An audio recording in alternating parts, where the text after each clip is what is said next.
Hello, welcome to another episode where we're going to look at maps on Inkarnate. I wanted to focus this one on and just do a quick little demo of the new release that Inkarnate has made with new fonts, new editing features, faster exports, some improvements. They have Elven Cities, Winter Cities, Tilt Shift Filter is what they say on here, which is pretty cool, but I just wanted to show you especially the Winter Cities options as I've gone ahead and started a map here. By the way, Michael Prince with The Hired Swords. You can check us out at thehiredswords.com, or you can search for our podcast anywhere you might listen to podcasts. And The Hired Swords, you'll find us there. So here I'm going to get rid of some of these clouds. I actually did a version of this video earlier that got messed up. My file didn't save properly, so I'm doing it again, but I think this one will be a little better explanation anyway. But yeah, I think it's pretty cool, the features that they've added here. So you've got some winter cities, winter buildings you can add. This mill is super cool. It's its own thing. All these little, there's like 19 or 20 of these assets here. If you click on that, you can see there's 15. There are 15 different versions of these small building options. The medium-sized buildings have 11 versions of the medium-sized building options. Then there's all the independent buildings that are just kind of their own specialty situation that you can use as well. Here you've got your Fighters Guild and a Artist Guild, all those things. You've got your different places. There's like a smithy and an herbalist and a carpenter and a brewery and inns. There's two different snow-covered inns. So if your players are going to go to the mountains where it's covered in snow, or the winter time comes in your game, you can have a city map built, and it doesn't take too much to build, especially with these featured blocks and these medium and small buildings. If you have those going with random stamps turned on, and you just start clicking away and say, I'm going to make a nice little city block right here, everything's going to be nice and tight, I can just start building away, boom, boom, boom, and I can build my city at a pretty good speed.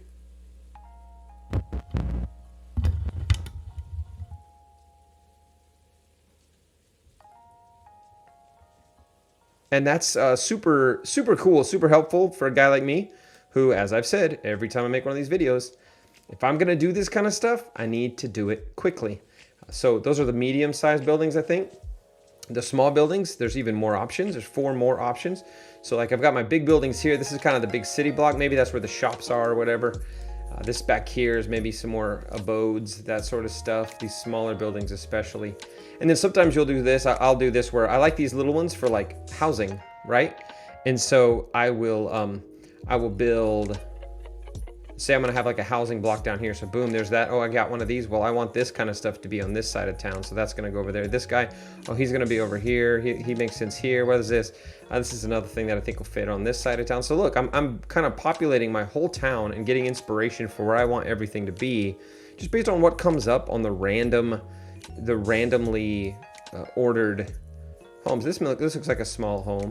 There, this is another version of that small thing. Obviously, you could always rotate it as well. So I can just give it a little rotation, that much, 30-something degrees, and it fits right there. This is going to share that rotation. You could also use this. This is kind of easier, I think. This is almost flipped around completely. So that's a little bigger space. Maybe that's a tavern or something that the people who live in this area are going to use. So anyway, so building your town, you can use these random things to help. And then if you've got some more populated, like dense parts of your town, these blocks right here are really useful for that. So you can go to a small block and say down here is where another big part of the town is. There are 15 of these small blocks. So, I mean, you really can just start clicking away and adding stuff. And sometimes I'll do that. I'll just click away and I'll start adding and just start putting these blocks together like this. And then I'll just get them all on the page. And then I switch to my pointer here and selector, and I'll start selecting and go, that needs to maybe line up with this a little better. I'm going to tighten it up. This one can be tight to that too. Let's see, this one is kind of a copy of that one, so I'm just gonna get rid of this one here. I don't want that to be those two identical ones to be there like that. This is also the same exact thing as this, so I don't like it like that. I'm gonna also get rid of it. This is another copy. I'm gonna get rid of it, but this is cool. I don't see, yeah, this one, no, I don't see an identical one like this. I'm gonna put this up here. And so you just make your adjustments and your changes, and these aren't always perfect, right? A lot of times these villages and towns like this, they just start to kind of grow as people build things, right? Nobody has like a rule or a law on how you're able to build, like what you can put where. So people just start throwing their homes or their offices or their shops up wherever they can do it until some city official exists and decides to start making some rules, right? So now I'm going to work on some road here, and this is simple. Like I've done this whole, I did the background, this like ice blue, and then I removed some background here to right here. So this little shovel. So the background, if you add, I'm gonna remove this ice by adding more foreground, right? But if I subtract, then I am taking out that foreground and making this background show up, which since I've colored the background layer, which I'll show you that in a second, I've colored the background layer a bluish color. How about this? How about we have like a small river that just flows this way out of this lake? Yeah. And so yeah, if you color the background area a bluish color, then it's like an ice, to me it's like, that's like an iced over lake, and I can add some white like snow drifts and stuff here and there if I want to. That I do here on brush tool when I select what I want, the blue here, and then I go to background, boom, and then I just color this background, which is already blue. But if I wanted to add some snow drifts, I can add this snow. I'm gonna make it more transparent so it's not the same, it doesn't look the same as this other snow area here. But look, it's kind of lightening up some of that. And I've got the clouds over it because I just imagined, you know, this is really iced over and snow covered probably. So this is gonna be just a barely, like if you're walking across this area here, you're barely gonna notice that you are on the river because there is so much ice and snow piled up on top of it there. And then this is kind of closer to the edge. The white looks like that. This one's really covered. So you get all the detail you want. As far as roads go, what happens in the snowy weather, whenever I need to do the foreground now, right? Because that was the background, the ice, but this is the snow. Whenever the snow gets walked in a lot, it just gets muddy, doesn't it? Yeah. And so this little courtyard area here is going to be, which I just decided just now is a little courtyard area. It's going to be a little worn down. It's going to be worn to here where I'm going to put a bridge. And then this is worn from people walking in between these buildings. It's worn a little bit through here. Not as much traffic because everybody in town's not walking it.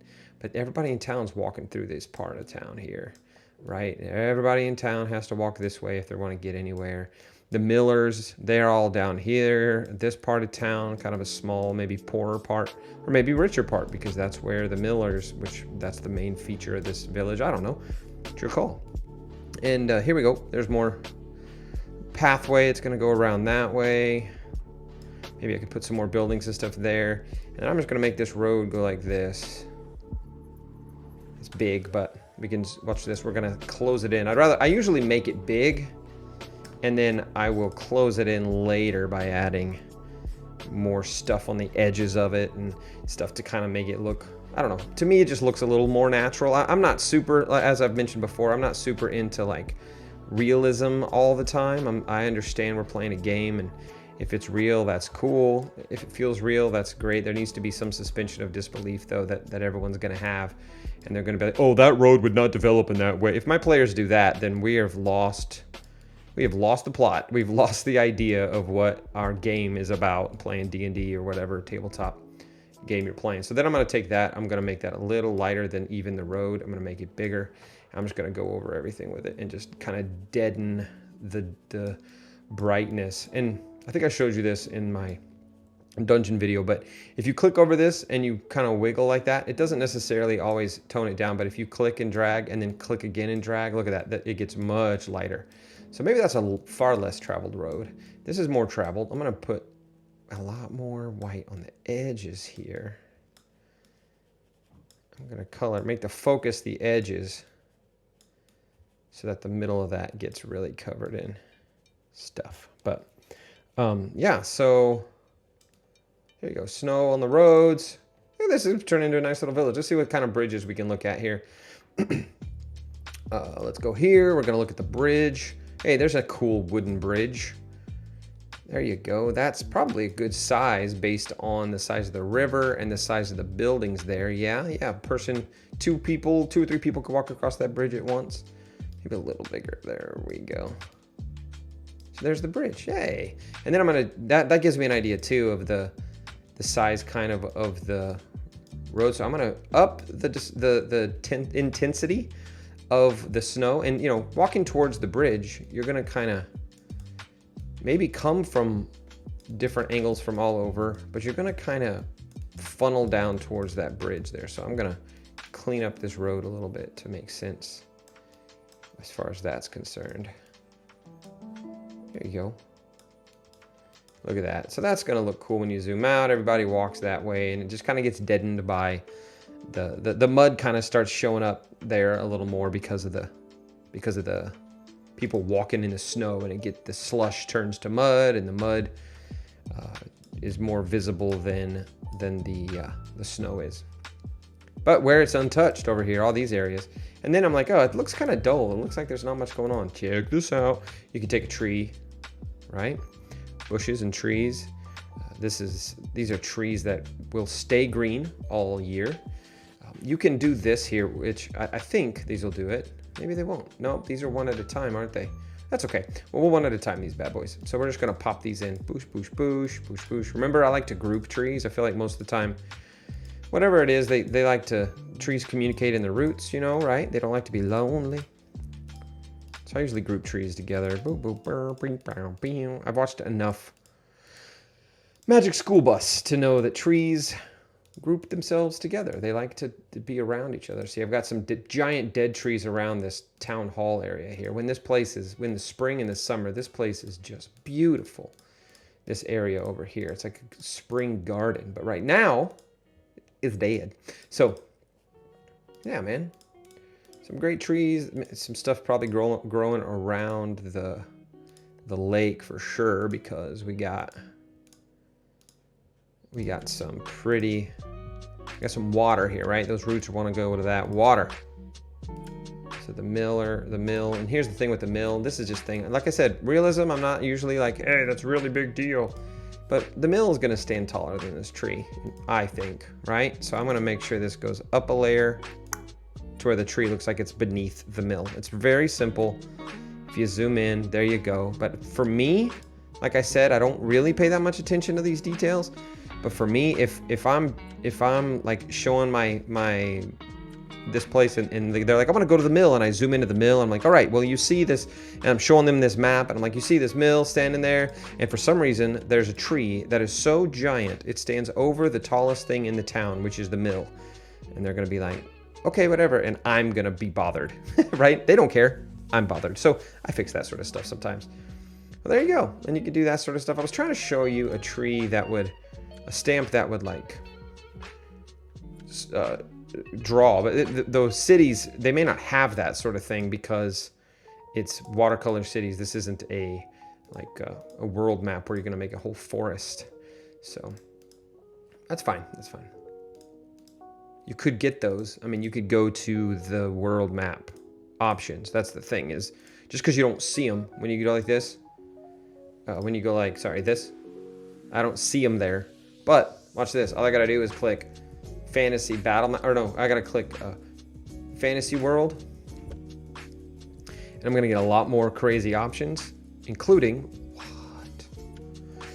I've never messed with those. Oh, that's the elven ones, right? The green elven action. Ghost Town. Okay.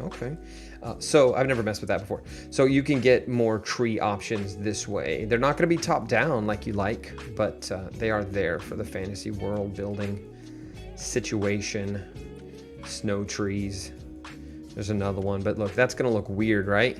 If I put that here, that might look kind of weird next to those top down and everything else. So I probably wouldn't do that. But what it can do, if you use those stamps, you can click and like drag those along to be, man, it's not allowing me to do that with this either. Oh well, that's weird. Okay, random rotation. Oh, I like that. Never seen that before, everyone. Random rotation. So if I do that, it's going to change the stamp and it's going to change how it's rotated. And that gives me great joy, everyone. Look at that. Every time I click, not only am I getting a unique, not unique, but one of the 5 options for this tree, but it's also rotating it. So that adds another difference for me, so that whenever I'm looking at this map, it doesn't look like I've cookie cuttered a bunch of trees on my map. Everyone, please listen. That's a very cool feature that I did not know existed. It is right here next to your rotation. Click the dice, randomize that, and just spam your trees, baby. So now I'm spamming dead trees just mixed in with these living trees because, you know, they group together. The evergreens are going to group with these. They all compete and work together at the same time. That's how trees work. Well, wow, wow, wow. That's cool. That's a cool feature that I found. I hope you are excited about that like I am, because I got pretty pumped, if you couldn't tell. Here's another thing I'm going to decide. I'm going to decide right now that we need another road out of town. We got one road that kind of goes out of town this way. Let's make this one go out of town as well. Boosh. It's going to be a little wider because it's a main thoroughfare out of town, right? Oh yeah. And then you do more cleaning up, like I mentioned earlier. More cleaning up, make it bigger, clean all that up. Okay, I could do this all day, but I think you get the point. We've seen these features. They're very cool. They say they have some performance enhancements, you know, some performance changes. They've also added a bunch of other kinds of features like that that you can use. There's faster exports, it says, faster improvements. There's new fonts, which is cool. We could look at those fonts real quick. The Elven cities we can look at real quick. I'm not going to build an Elven city. Maybe we'll do one later. I don't build a lot of cities lately because my game that I play only had really one town in it. The town was called Wild Hill, and everyone has we've done it. Then they're now headed into like this place called the Untouched Lands, where, gosh, dude, by the way, spoilers, where there are no towns up there as far as we know. But anyway, there's elves. Here's all the cool elf stuff, right? Giant trees and tents and stuff. So anyway, maybe I'll build the elf city. We could talk about it later. But that's kind of my method for cities. And like I said, I haven't built one in a while, but that's a pretty decent little city map. I could use that to show my players where they are, so they would have a little bit of an idea of what they're up to, you know, what they're looking at when they go into a town. Also, there's these new fonts. I don't know if I'm going to recognize all the new fonts because I wasn't 100% sure. I don't know that I use all of the old fonts, you know, so I'm not sure. I don't know if I'm going to really recognize what's new here and what isn't, but it's cool that they're adding more options. I like that Volcorn. That makes me think kind of Nordic, right? Which is kind of the wintry. So I'm going to make this town hall right here. So I'm going to type it and then I edit it here. Town hall. And make it a little bigger. It's white. That's not going to really work for me because not really going to work for me because the snow everywhere. So if I make it black maybe, and then I shadow it, outline it with white. I don't know. You mess around with that. You get what you want. The shadow I can make white like a glow kinda. And then I can make it even bigger. Another thing you can do, this is a cool thing I learned. So this is the town hall. I'm gonna put it somewhere where it's easy to see. But if I wanted to put like the woods, like this is, you know, maybe this is called tall tree wood. That's neat. cool. It's hard to read because of all the trees there. So move these trees, just kind of like build them out around the text a little bit. And you get this cool effect, like it's, you know, the words are now this feature area here. So the wood is there, that's the woods, but you've got this like ability to read this because you moved everything out of the way. So yeah, if in a forest, if you like clear out the forest in one chunk and just put your name there, it's a really cool look. I really like that. So that doesn't really work as well on a city map like this, but it looks pretty fine. So anyway, so yeah, it's got fonts. They've got a lot of cool stuff. I recommend, if you haven't used Inkarnate, I don't get anything for this. It's just the best, easiest tool I've ever seen for this. And yeah, so I really like it. And so anyway, let's export this bad boy and see if it is faster,